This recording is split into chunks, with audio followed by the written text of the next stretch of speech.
Selamat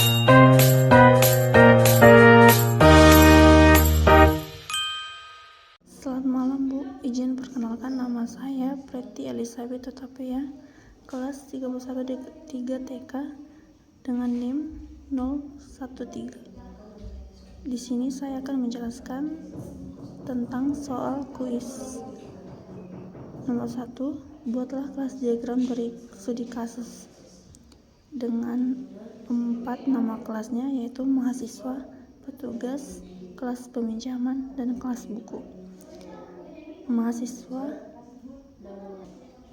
NIM, nama, dan dengan metodenya cari buku, lihat detail buku, dan kembalikan buku.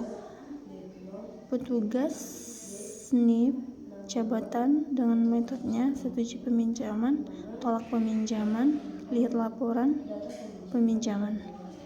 Kelas peminjaman yaitu ID peminjam, ID buku, tanggal pinjam, status peminjaman, tanggal jatuh tempo. Kelas buku yaitu ID buku, judul, penulis, tahun terbit. Dengan metodenya tampilkan detail buku.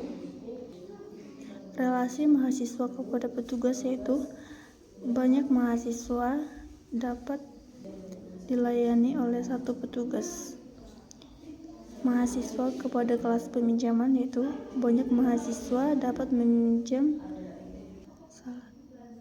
dipinjam satu kelas peminjaman. Relasi antara kelas peminjaman kepada kelas buku yaitu banyak detail buku dapat dipinjam oleh satu peminjam. Yang kedua yaitu activity diagram dengan dua aktornya yaitu mahasiswa dan sistem.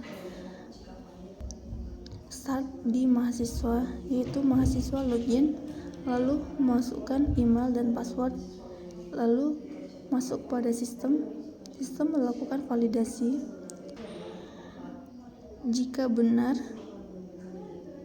dan salah, jika salah menampilkan pesan error dan N. Jika benar menampilkan halaman utama dan mahasiswa menerima tampilan halaman utama, lalu N.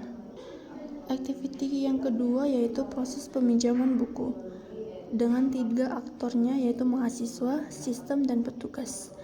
Start di mahasiswa yaitu mahasiswa login, lalu buka detail buku, lalu sistem merespon yaitu menampilkan status buku, dipinjam, dan pinjam. Jika buku dipinjam maka N.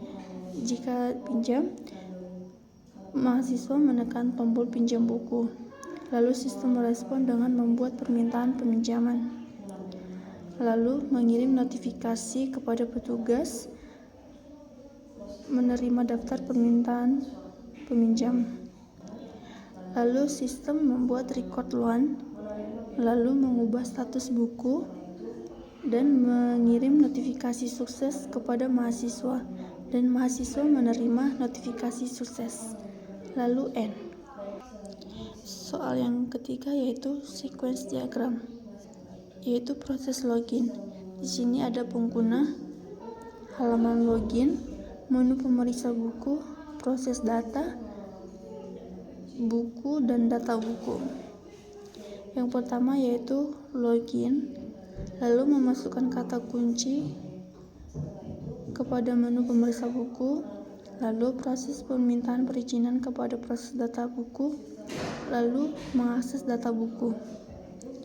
Data buku menampilkan daftar buku, lalu pengguna dapat memilih buku dan melihat detail buku. Sequence diagram yang kedua yaitu proses meminjam buku, yaitu terdapat mahasiswa, sistem, petugas, dan database. Yang pertama, buka detail buku, lalu sistem cek status buku petugas, lalu dilanjut dengan sistem permintaan, lalu tampilkan detail buku, klik pinjam, setuju peminjaman, lalu update status buku, lalu yang terakhir notifikasi disetujui oleh sistem kepada mahasiswa. Soal yang keempat yaitu requirement validation dari segi completeness dan consistency. dengan fitur atau kebutuhan, yaitu yang pertama login pengguna. Deskripsi requirement-nya, mahasiswa dan petugas harus login sebelum menggunakan sistem. Completeness-nya, dasar login lengkap email dan password validasi kredensial. Konsistensinya, login wajib dilakukan sebelum aktivitas lain. Catatan, batas percobaan login dan keamanan password. Yang kedua yaitu pencarian buku. Deskripsinya, mahasiswa bisa mencari buku berdasarkan judul, penulis, tahun, dan kategori. Completeness-nya lengkap secara fungsional. Konsistensi, input kata kunci dan hasil pencarian. Catatan, tidak ada keterangan jika buku tidak ada atau tidak tersedia. Yang ketiga yaitu detail buku. Deskripsinya, mahasiswa melihat informasi buku. Completeness-nya complete atau lengkap. Konsistensi ya konsisten, dan dengan catatan tidak ada keterangan detail buku. Peminjaman buku yaitu dengan deskripsi, mahasiswa bisa meminjam buku jika tersedia. Completeness-nya complete. Konsistensi, mahasiswa tidak bisa meminjam jika buku dipinjam. Dengan catatan, butuh aturan tambahan yaitu seperti lama pinjam. Yang keempat yaitu pengembalian buku. Dengan deskripsinya, mahasiswa mengembalikan buku sistem update status. Lengkap, konsistennya konsisten. Catatannya tidak ada keterangan denda jika lambat mengembalikan buku. Soal yang kelima yaitu karakteristik perangkat lunak. 1. Stabilitas atau stability, yaitu kemampuan sistem untuk beroperasi secara stabil dan tidak crash ketika menerima input. Dengan melakukan pengujian yaitu apakah sistem dapat secara konsisten membuat record borrowan yang valid. Yang kedua yaitu observabilitas atau observability, yaitu kemampuan untuk memantau dan memverifikasi keadaan internal sistem dari luar. Dengan ujinya, apakah setiap tahapan proses meninggalkan jejak data yang konsisten dan dapat diverifikasi. Sekian dari penjelasan saya. Terima kasih.